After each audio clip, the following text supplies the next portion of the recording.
Yo, back on the freeway, cruising with ease. Project blueprints, visualizing 3D trees. Efficient movers, civil engines in the game. Riding these highways, future we proclaim.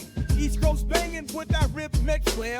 Boom back beats, eclectic sound in the air. Communicating projects while we on the go. Mapping out success, watch the progress. Hello yet again and welcome back to Civil Visualizing with Sam. Today we're using Civil Engine, which is a new tool we are creating here at BeyondCAD Incorporated for a launch in spring 2025. Currently this is in the alpha version. If you're watching this in the future, it may already be publicly available. I recommend you visit beyondcad.com to learn more and learn how to demo and possibly purchase this product. And Civil Engine, as a reminder, is a 3D visualization tool specifically designed for transportation and civil projects, but there is the caveat that you do need a base model. So we recommend working through InfraWorks or SketchUp, preferably SketchUp. I'm going to talk about why that is. Right now I'm open in InfraWorks. This is not the model we're going to be doing today. I don't have the InfraWorks file. This was generously donated to us by the wonderful team over at VHB. They have a great visualization team and they do some wonderful modeling. And so that they brought a project from Civil 3D into InfraWorks, and they just provided to me the OBJ file. So I'm going to show you how to get the OBJ file here from InfraWorks, and then we will jump into Civil Engine to show how to go from that base model from InfraWorks into fully visualized model. So this is a different project, but to export the OBJ, you want to go to Present, Share up right in the top, do the Share dropdown, you want to do Export 3D Model. Now you can do FBX, but it doesn't import as well, and so we want to do Wavefront. You do this drop down here, and you want to name it whatever you want it to be called. In this case, it's called Lord's Pass. You do Save, and then you could do a entire model, or you could do a box, and you could select just a certain portion of your project like that. So we're going to do entire model, and then we do export. And then we have our OBJ file. Once you are in Civil Engine, you can first launch Civil Engine. There's an option to import base model, and that's how I recommend you do that. Go find the OBJ model and bring it in, and it should look something like this. Again, most InfraWorks models don't look this good. When they try and do their own modeling with the roads and bridges and stuff, it just doesn't look as good. But you can do some modeling like that team at VHB to get this sort of quality. So I've already applied some of the textures here, and this is why you can use InfraWorks, but I don't recommend it. And that's because it just comes in with all of these different submesh components, hundreds in most cases. And in the future, we're going to have better tools, picker tools, paintbrush tools to assign those materials in the 3D scene. Currently in this alpha version, you aren't able to do that, and so you just have to go through one by one and find all of those materials, which can be quite the pain.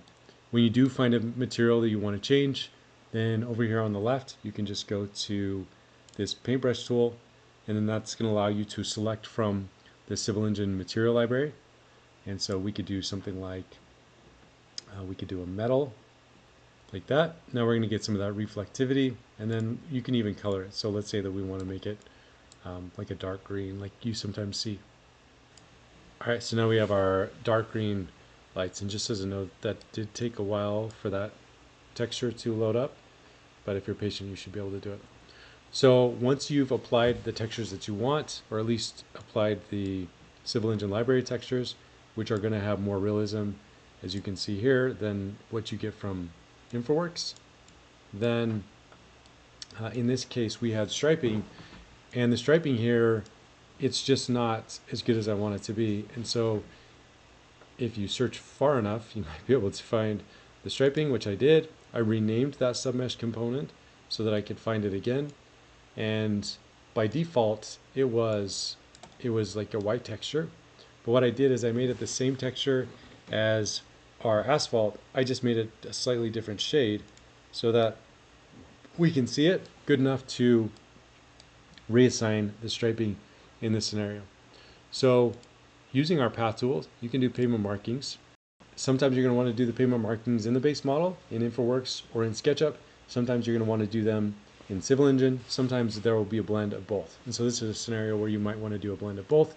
Like these yellow stripes, they seem fine, but we want to improve on the white stripes. And so these crosswalk markings, I can go here to this path tool, and let's turn on our path visualizer. And then I can go ahead and go across. Now you can see that's not perfect, but we can make adjustments here to match it to what is in this design. So you can see here we're off on our length and we're off on our spacing, and so we can adjust it. Let's make sure that this is at the beginning and the end, and then we can go here and adjust the length. So right now it's linked, the scaling. We want to unlink that, and then we want to just we can just scroll this spin bar left and right until we get the right length, which it looks like is 12 feet. And then our spacing, and the width is down here. It's currently 24 inches, which looks like it might match. And then our spacing is at 4 feet, but we have a tighter spacing, so let's go to 2. That seems tighter than we want, so let's try 3. So that looks more like what we're trying to do here. And then also you can see it's dipping under, so let's create another node and create another node, and now let's just raise this one up. That way we don't have to raise up the entire pavement markings. And you can also do some rotation, and this one looks like it might be slight, like 88 degrees, something like that. And so now we have our crosswalk. The same thing can happen for the rest of these stripes. And it's really nice if you use the Civil Engine ones because they're going to look more realistic and you can make adjustments to them as opposed to if they were coming in from the base model. So let's say that we wanted to do this stop bar. We just select the stop bar preset from our paths, and then we just go over here and we make an endpoint. And now you can see that stop bar. It's coming in high, so let's just go and bring that down. Something like that. And then in the middle it's dipping down below, so we're going to make a node there and then bring that up, and the same thing here. Alright, so now we have our crosswalk, and these, again, we have the shadows turned off, and so that's going to help make them look like they're fleshed out on the surface. You can see here this one needs to be brought down when you zoom in close, and so adjustments are probably going to be expected just depending on what you're trying to do with your own model. Alright, so I'm going to go ahead and place the rest of the stripes. Alright, I'm back. The rest of the pavement markings have been placed.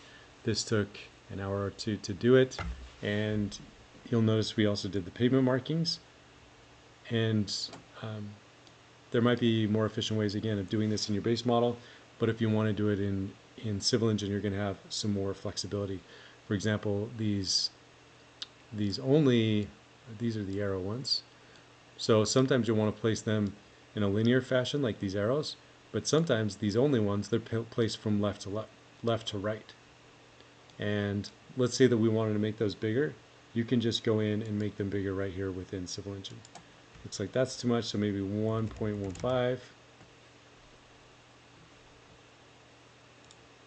And it looks like that's going to match the pavement markings that are there.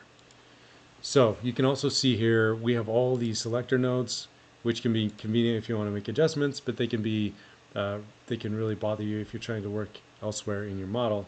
And so we can hide those by putting all of these stripes in a folder.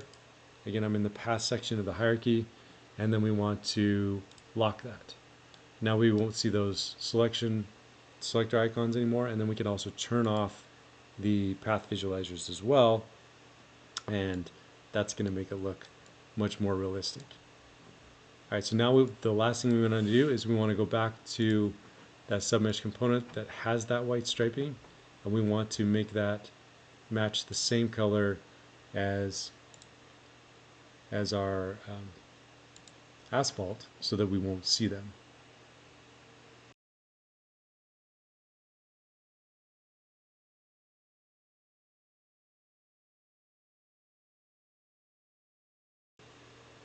Alright, so now we matched the color of the stripes to our asphalt texture, and so now it's like they never existed.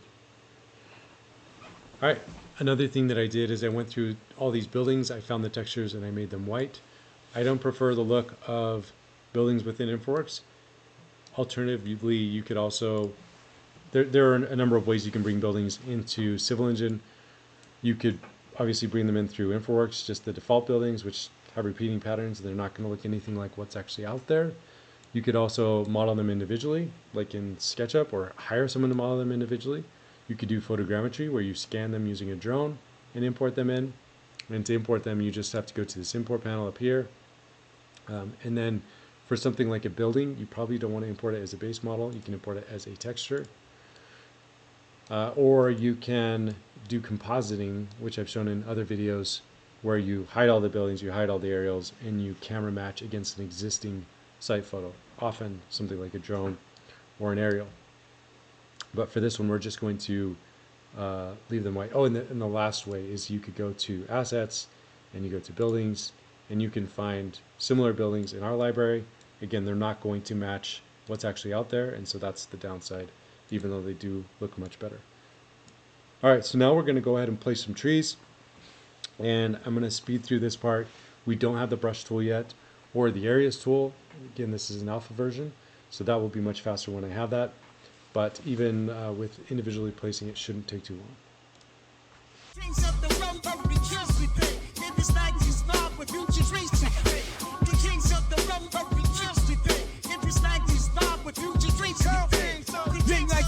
Crafting plans with precision, cities in our vision, making structures come to fruition. Grinding overtime, blueprints on the desk, chasing dreams as we head to the west. And there's concrete spines, aspirations lines, tapping digits and lines. Future powers to define will be syncopated and rhyme flows precise. Innovation in the making, we roll the digital dice.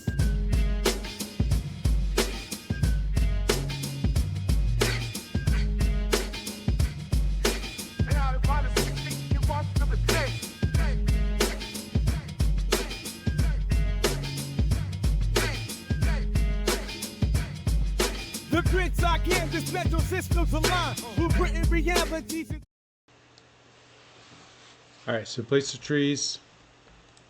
Same drill as the paths. We want to go to the assets section of our hierarchy, select the top tree, hold down shift, select the bottom tree, and then we're going to right click, wrap with folder. This way we can control them all, and we can lock and get all of those selector icons out of the way. And let's also try and rename this folder. Let's lock it, and then we can turn that off as well if we want to. But we're going to leave them on for now. And again, you can turn those off if things are getting slow. Right now this is running slow just because I have some other applications running on my computer, processing some things. And but overall, this should be running faster than it is in this example. All right, and then we're going to now do our traffic. So to do our traffic, we want to go to our path presets, and the first section is the traffic. Currently, we don't have the option of adjusting our traffic library. Also, we have the limitation of no intersection controllers and merging, diverging. None of that is working in this alpha version. It's coming soon.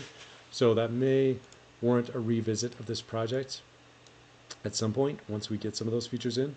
But for now, we're just going to add free-flowing traffic in one direction and stationary vehicles in the other direction. Zones we define from station to station. The city's pulse we train, celebrating ideas, reshaping urban space. In the heart of the city, where ambition ignites. Digital channels open into the night. With rhythm and rhyme, we're designing new routes. And make you blaring now over the city's hoop. Skyscraper standing tall, a testament to our drive. In a world of asphalt, Jones will watch our visions. We're architects of the fast lane, visions of. All right, so this is how this project turned out. Here are some final renders. Also screen captures of me using explore mode to walk and ride it using a bicycle. That's F1 and F2 currently. This project took me about 3 hours to go from InfraWorks model, export as OBJ, to fully visualized. Obviously, if this was an actual project, I would probably be doing more things, cleaning it up more. And also a lot of that time was placing striping. That was probably the majority of the time.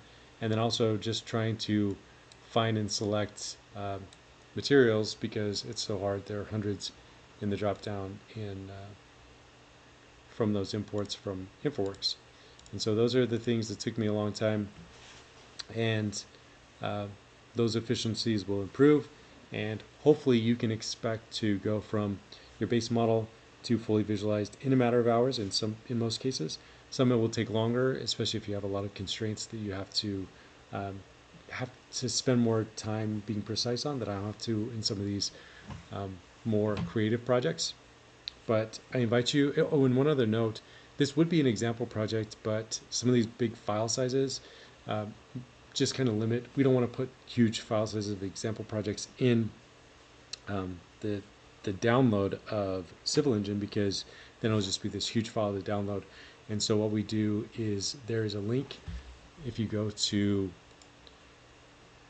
example projects and scroll down to the bottom, there's a link where you can see more example projects, and you can also put it in the show notes of this video. But that's where you can go and see a lot more projects that aren't shipped with Civil Engine that you can download and test out for yourself. Go to beyondcad.com to learn more about Civil Engine, and reach out to us if you want to get involved in this. My name is Sam Lytle, and I will see you in the next one. So concepts intertwine, creating urban legends, legacy defined. Street smart wisdom with the digital trace. Yeah. In the urban maze, we find our rightful place. We change something from urban trust, we think. In this 90s thought, but you decrease, we think.